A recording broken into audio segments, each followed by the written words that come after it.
What is up, everybody? JT Dangerous here once again. I am back to do my SummerSlam 2019 predictions. Now, SummerSlam happens this Sunday, live on the WWE Network from the Scotiabank Arena, the home of the new NBA champions, the Toronto Raptors, in Toronto, Ontario, Canada.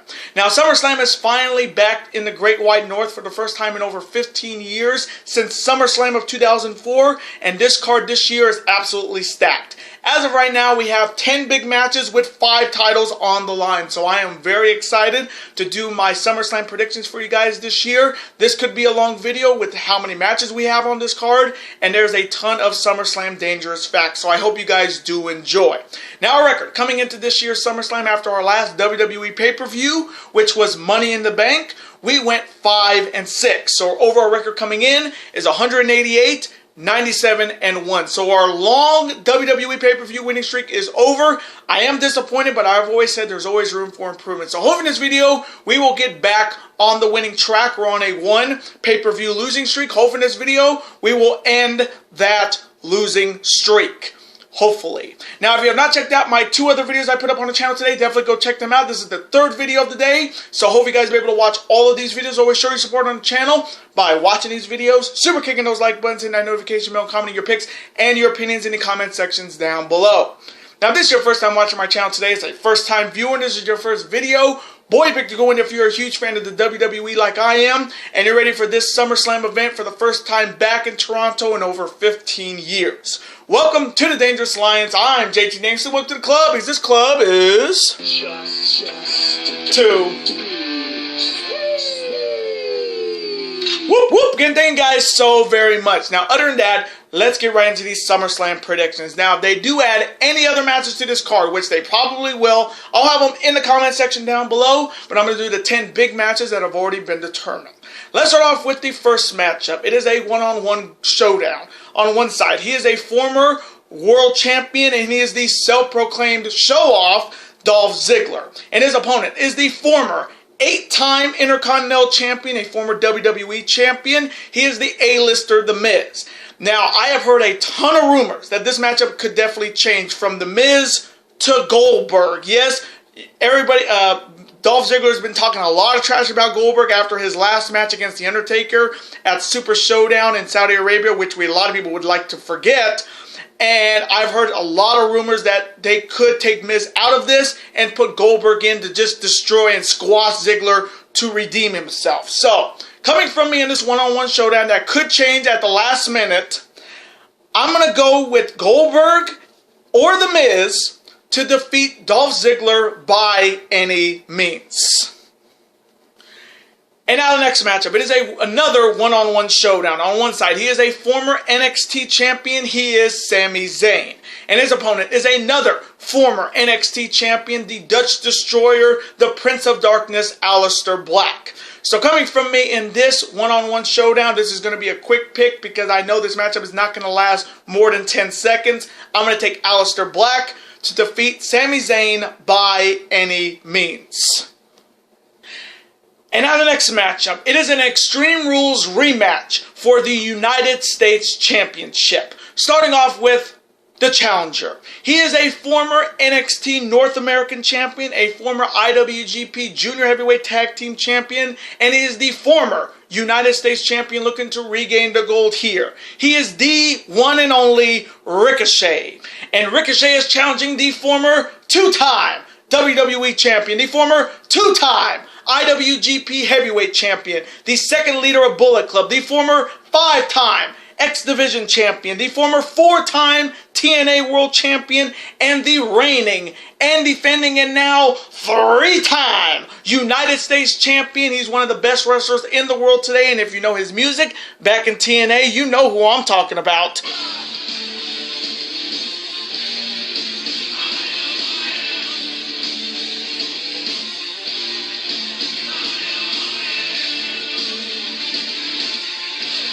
Get ready to fly.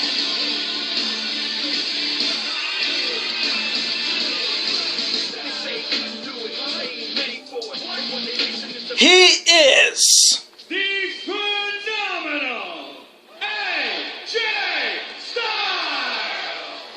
Now, Ricochet earned this opportunity by winning a gauntlet match last week on Monday Night Raw, defeating Rey Mysterio, Cesaro, Sami Zayn, and Andrade. And this is Ricochet's chance to regain the title that he lost at Extreme Rules to the Phenomenal One. And he's looking to mold that United States title into his aerial expertise. There on your side, you have the phenomenal AJ Styles looking to start his third reign as the United States Champion by getting a successful title defense here at SummerSlam. Now, United States Champions here at SummerSlam definitely have the advantage. Now, here's a SummerSlam dangerous fact. The United States title has been defended 8 times at SummerSlam. The titles only changed hands 3 times. Champions here are 4 and 3. Now, the last time the United States title changed hands at SummerSlam, you got to go all the way back to 2015 when John Cena, then U.S. champion, lost the United States title to then WWE champion Seth Rollins. And the last time the United States title was retained was last year with Shinsuke Nakamura. So, coming from me in this Extreme Rules rematch for the United States Championship, this one's going to be a good matchup. Their matchup at Extreme Rules was great. This one's going to really be even better. SummerSlam always brings out the best in AJ Styles, and it's Ricochet's first SummerSlam. So you know we're going to see some crazy holy shit moments. But coming from me, as much as I do like Ricochet, I'm going with my boy, the phenomenal one, AJ Styles, to retain the United States Championship by any means and defeat the one and only Ricochet. And now the next matchup. It is for the Raw Women's Championship that could turn into a submission match. Starting off with the challenger. She is a former women's champion, and she's looking to win the Raw Women's Championship in her home country of Canada. She is the Queen of Hearts herself, Natalya. And Natalya is challenging the reigning and defending Raw Women's Champion. She is the man, Becky Lynch. Now, this is only the second one-on-one meeting between Becky Lynch and Natalya on pay-per-view. Their last one-on-one meeting was 3 years ago at Battleground, where Natalya beat Becky Lynch. So, will history repeat itself here at SummerSlam? Now, starting off with Natalya first, she became the #1 contender when she won a fatal 4-way elimination match on Raw a couple weeks ago against Carmella, Naomi, and Alexa Bliss. So this is her opportunity to win the Raw Women's Championship for the very first time and also win it in her home country of Canada. Now, I did say that this matchup could turn into a submission match, and with Natalya's vaunted heart sharpshooter versus Becky Lynch's disarmer, this could definitely give Natalya the advantage, because when it comes to Canada, the sharpshooter is kind of their national logo. The sharpshooter is kind of Canada's national logo, being the Hart family, and Natalya being the daughter of the late great Jim the Anvil Neidhart. So this could be a big night for Natalya here at SummerSlam in Toronto. There is how you have the man Becky Lynch, who is making her return to SummerSlam after last year, and really the man Becky Lynch became the man here at SummerSlam last year when she finally turned on Charlotte Flair, and that crowd went crazy. And that's where Becky Lynch metamorphosized into the man, and the man has been running through the Raw Women's division since beating Ronda Rousey at WrestleMania this past April, and she's looking to continue her reign as the Raw Women's Champion. So, coming from me in this matchup for the Raw Women's Championship that could turn into a submission match, ooh, this crowd is going to be so pro Natalya. This is going to be the first time we're going to see Becky Lynch get booed in a building at a pay-per-view. So get ready for that. But coming from me, as much as I do like Natalya, I'm going to go with the man Becky Lynch to retain the Raw Women's Championship by any means and defeat Natalya. And now the next matchup. It is another one-on-one showdown on one side. He was the very first Universal Champion, a former NXT Champion, the first leader of Bullet Club, and he is the former 2-time Intercontinental Champion. He is Finn Balor. And his opponent is making his return to pay-per-view in over a year. He is a former WWE Champion, but his persona coming in is very, very different. He is the Fiend, Bray Wyatt. Now, this is the third one-on-one meeting between Finn Balor and Bray Wyatt. Both meetings went to the side of Finn Balor all the way back at SummerSlam in 2017, and their last meeting one-on-one all the way back at No Mercy of 2017. So these two have not met each other in over 2 years. Now, starting off with Finn Balor first, he's looking to continue his undefeated streak at SummerSlam. He is 3-0 at this event, but the question is, will we see just Finn Balor, or will we see the Demon? I have heard a lot of stuff about Finn Balor taking a break after SummerSlam, quite possibly coming back and maybe joining AJ Styles' OC crew with Gallows and Anderson, which would reform the Bullet Club. But this matchup is really which Finn Balor we're going to get. We're going to either get the Demon or we're going to just get regular Finn Balor. Turn to your side, you have Bray Wyatt making his return to pay-per-view in over a year. And Bray Wyatt is looking to win his first one-on-one matchup in years. Now, here is a huge, dangerous fact. Bray Wyatt's last victory was over 2 years ago at Payback against Randy Orton. Bray Wyatt hasn't won a one-on-one match in over 2 years. And this Bray Wyatt we're seeing, the Fiend we've seen on Firefly Funhouse, the Yowie Wowie. I mean, it's maybe his best persona yet. I mean, this rivalry was supposed to continue back in 2017, but with the I think it was the injury to Bray Wyatt, they had to squash this rivalry for a while. But I'm happy that they brought it back here at SummerSlam and bring in the Fiend, the character that the characters of everybody's nightmares, and he's been definitely getting in Finn Balor's head, messing with his music, messing with the lights, hitting him with the Sister Abigail's. We all saw what he did to Mick Foley at the Raw reunion, using Mick Foley's own mandible claw, which could be his new signature or finisher. So the Fiend Bray Wyatt is looking to eviscerate Finn Balor and make sure that his darkness continues to spread. So coming from me in this one-on-one grudge match, oh, this one's going to be good. Expect a ton of mind games, and that is the fact. But I'm going to go with the Fiend Bray Wyatt to defeat Finn Balor by any means. And now the next matchup, it is a one-on-one women's dream match. On one side, she is the former 8-time women's champion. She is the daughter of the Nature Boy, Ric Flair. She is Charlotte Flair. And her opponent is a WWE Hall of Famer, the former 7-time women's champion, and really the innovator of the women's revolution. She is Trish Stratus. Now, for me, this is going to be a fantastic matchup. It's practically a dream match. It's the greatest women's champion in wrestling right now against the former greatest women's wrestler in the past Attitude Era. But this one's going to be fantastic. Now, starting off with Charlotte Flair first, she is looking to continue her winning streak at SummerSlam. She is also 3-0 at SummerSlam, and she's looking to quite possibly get her biggest win in her career to defeat a former 7-time women's champion in Trish Stratus and a WWE Hall of Famer. So this matchup is definitely big for the Queen. Then on the other side, you have Trish Stratus making her return to SummerSlam in over nearly 20 years. Her last SummerSlam of 2000. So it's been a long time since then, and this is her first match in over a year, but this is her first one-on-one match in over 13 years. The last time she wrestled one-on-one was in this building at Unforgiven in 2006 against Lita. And that was the last time she won the women's championship. So the biggest question coming into this matchup is, can Trish Stratus still go? Because she's looking damn good at her age. So coming from me in this one-on-one women's dream matchup, ooh, this one's going to be good. This one's going to be really good. I have a funny feeling this one's going to be, really good. But coming from me, I'm going to have to go with Charlotte Flair to continue her undefeated streak at SummerSlam and defeat Trish Stratus by any means. And now the next matchup. It is for the SmackDown Women's Championship. Starting off with the challenger. She is the former NXT Women's Champion, and she has deserved this opportunity for a long damn time. She is the Phenom Ember Moon. And Ember Moon is challenging the reigning and defending, now 2-time Women's Champion. She is Bayley.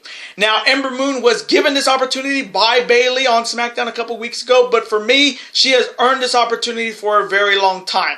for her reign as the NXT Women's Champion, then coming to Monday Night Raw doing nothing, then coming to SmackDown during the Superstar Shakeup, almost practically doing nothing but being in the back, getting bullied by Mandy and Sonya Deville. The fact that Ember Moon is so talented that she is being wasted on SmackDown and she was wasted on Raw to finally get this opportunity is, well, it's been way, way overdue. And I'm really hoping that she gets it done because she deserves it more than anybody. During her side, you have Bayley looking to continue her second reign as the Women's Champion with a successful title defense here at SummerSlam. And let's be all honest here, folks. Bayley is the SmackDown Women's Champion because Sasha is not here. And it doesn't look like Sasha is even going to come back. But that's the only reason Bayley is the champion, and really her reign ever since winning the belt at Money in the Bank, cashing in on her Women's Money in the Bank ladder briefcase, has been really kind of not really interesting, very shaky. I mean, she beat Alexa Bliss at Stomping Grounds, and then she beat Alexa Bliss and Nikki Cross at Extreme Rules. That's it. And they've been really boring, and really, she's only champion because Sasha's not there, and I don't think Sasha is ever coming back. So, coming from me in this matchup for the SmackDown Women's Championship, as much as I would love to see Ember Moon win this, WWE is going to keep this belt on her until Sasha miraculously comes back. So I'm going to take Bayley to retain the SmackDown Women's title by any means and defeat Ember Moon. And now the next matchup. It is another one-on-one grudge match which has a lot at stake of. On one side, he is the son of the puppet master himself, Vince McMahon. He is the self-proclaimed best in the world, Shane McMahon. And his opponent is a former Ring of Honor World Champion, a former Universal Champion, and he is looking to keep his career intact. He is Kevin Owens. Now, this rivalry has been going on SmackDown for a couple of weeks. Shane McMahon has been kind of ruling SmackDown with an iron fist, being he's the best in the world, and you know he's almost abusing his power. Absolute power corrupts absolutely, and that's what Shane McMahon has become. He's become Vince McMahon back in '97. Just, hey, I'm the boss. No, '98. Let's say that. Shane McMahon is turning into Vince McMahon early 1998, just trying to screw with the fans, make it all about himself. And he has been looking to take out Kevin Owens for a while, ever since that pipe bomb that Kevin Owens put on him, saying that you're not showing any of the other stars on SmackDown their chance, like Liv Morgan, Apollo Crews, so many other wrestlers that are on that brand, and he's just making it about him. And history at this event has not been kind to Shane at SummerSlam. Now here's another SummerSlam dangerous fact. Shane McMahon is 1-4 at SummerSlam. His last SummerSlam was all the way back in 2006, tag teaming with Vince against DX. His last one-on-one meeting and match, and his last win at SummerSlam, was all the way back in 2003 against, ironically enough, Raw General Manager Eric Bischoff. But Shane McMahon, for some reason, always comes up strong at SummerSlam, even in losses. I mean, I remember his street fight against Test at SummerSlam of 1999. We remember his matchup against Steve Blackman at SummerSlam 2000 in that hardcore match. For some reason, Shane McMahon always brings his A game to these big pay-per-views like he did at WrestleMania, and he's looking to do it again at SummerSlam and finally get the eyesore that is Kevin Owens out of his hair. There on your side, you have Kevin Owens looking to continue his career in the WWE because if he loses, he has to quit. Now, yes, he has quit before. He quit over a year ago last year at this event in August. And Shane McMahon definitely pointed that out, that he's a quitter, but this matchup is definitely big. And with Kevin Owens adding the stunner to his repertoire, and he's been stunning Shane McMahon like Austin did to Vince on that stack of dime he calls a neck. And he's looking to beat the hell out of Shane McMahon and say that, hey, you may be the best in the world, but I'm going to kick your ass here. Now, so coming from me in this one-on-one grudge match with everything on the line for Kevin Owens, this may be only me, but why am I feeling that there's going to be a screw job? We're in Canada. We're in Kevin Owens' hometown. It's against a McMahon. I don't know why I am sensing that we're going to see a screw job here. Knowing Shane McMahon, he's going to have unlimited resources. at this matchup. He's going to try to have allies. He's going to have all the heels on SmackDown try to make sure Kevin Owens doesn't win this. But coming from me, because Kevin Owens has to win so he doesn't have to leave, I'm going to go with Kevin Owens to defeat Shane McMahon by any means. And now the next matchup. It is the official main event of SummerSlam, but for me, it is nowhere near the main event because it is for the Universal Championship. Starting off with the challenger. He is the former Universal Champion looking to regain the title and also bring it back to Monday Night Raw. He is known as the King Slayer, and he's looking to become the Beast Slayer, and every time his music hits every Monday night, you know it's time to...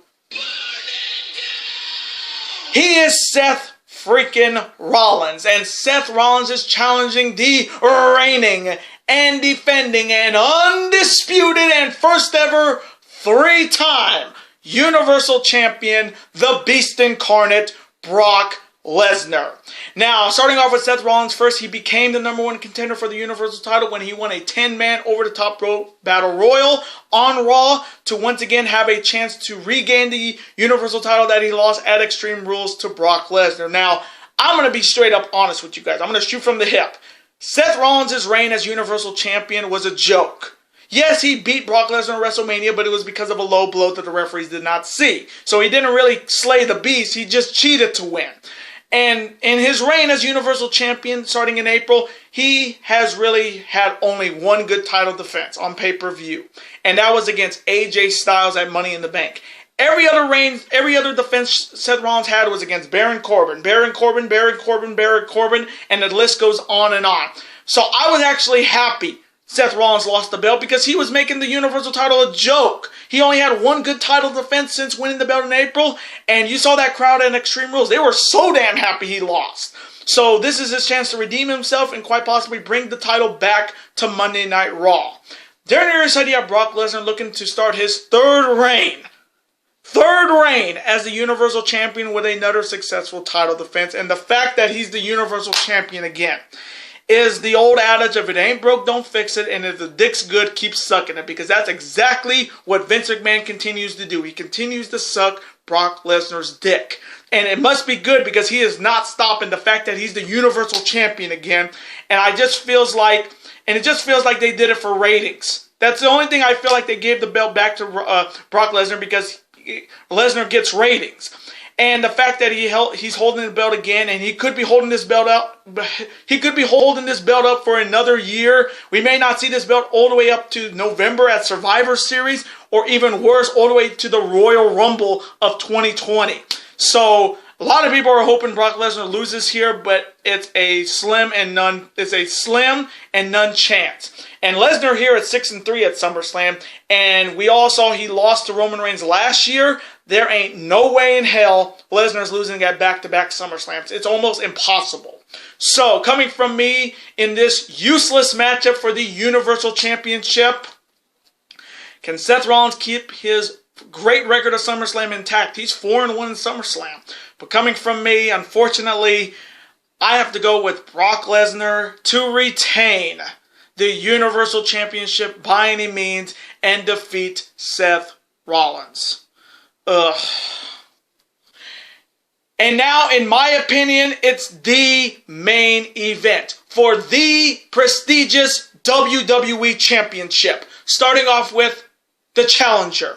He is a former Money in the Bank winner, a former 2-time Rumble winner, a Grand Slam champion, and he is the former 13-time World Champion, the Legend Killer, the Viper, Randy Orton. And Randy Orton is challenging the reigning and defending and well-deserving and first African-American WWE champion, the almost the leader of the New Day. He is Kofi Kingston. Now, these two are no strangers to each other. If you remember their rivalry all the way back in 2009, this was a big-time showdown, and we're finally renewing it here in 2019. Now, starting off with Randy Orton first, this is another big opportunity to become once again the WWE Champion. And talk about history. I mean, 15 years ago, At this event in Toronto, SummerSlam 2004, he became the youngest world champion in WWE history, defeating Chris Benoit. And now, 15 years later, he is 3 seconds away from becoming the 14-time world champion. And he has had Kofi's number in one-on-one matches in the past, and he's looking to continue it in this year, 2019. There it is that you have Kofi Kingston looking to continue his Cinderella dream as the WWE champion, and he has been a fantastic WWE champion since winning the belt back in April. He has taken on all comers, and history at this event for WWE champions is very good. Here's another SummerSlam dangerous fact. The WWE title has been defended 26 times at SummerSlam.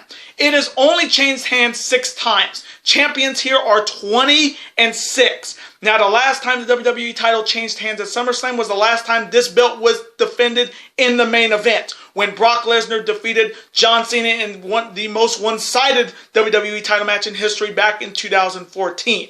And the last time the WWE title was retained was last year with the phenomenal AJ Styles. So, there's a lot of big stories here. Will Randy Orton do what he did 15 years ago and once again be the WWE champion? Or will Kofi Kingston continue his Cinderella run as WWE champion?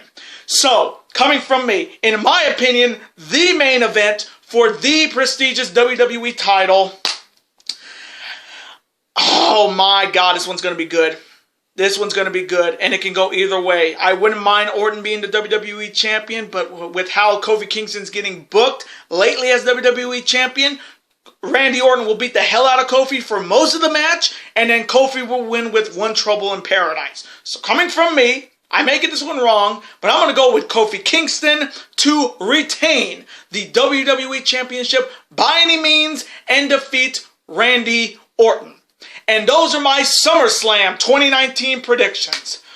Whew, now I want to thank you guys so very much for watching this video today. Comment below, who do you have winning the WWE title between Randy Orton and Kofi Kingston? Who do you have winning the Universal title between Seth Rollins and Brock Lesnar? Who do you have winning the United States title between Ricochet and AJ? Who do you have winning the Raw and SmackDown women's titles? And who do you have winning that dream one-on-one showdown between Charlotte and Trish Stratus? Let me know in the comment section below your picks and your opinions, and let me know, what is your favorite SummerSlam moment? For me, it was Shawn Michaels coming back at SummerSlam 2002. Let me know what's your favorite SummerSlam moment in the comment section, and let's have a conversation about it. Of course, I'm always on to see your comment, like it, and of course reply right back to you, because comments are absolutely always welcome on the channel. And I do want to thank you guys so very much for watching all of my videos today on the channel. Now, before you guys go, you guys can never forget to do this. That like button, comment, share with your friends, of course, super kick that like button like only you guys can. Of course, you guys can never forget to do this as well. That subscribe button to become part of this bigger and dangerous alliance, and I will see you guys in 2 weeks on August 19th for my official New Japan Pro Wrestling Super J Cup 7 2019 predictions and my Ring of Honor Honor for All Nashville 2019 predictions. Later days, guys, and peace.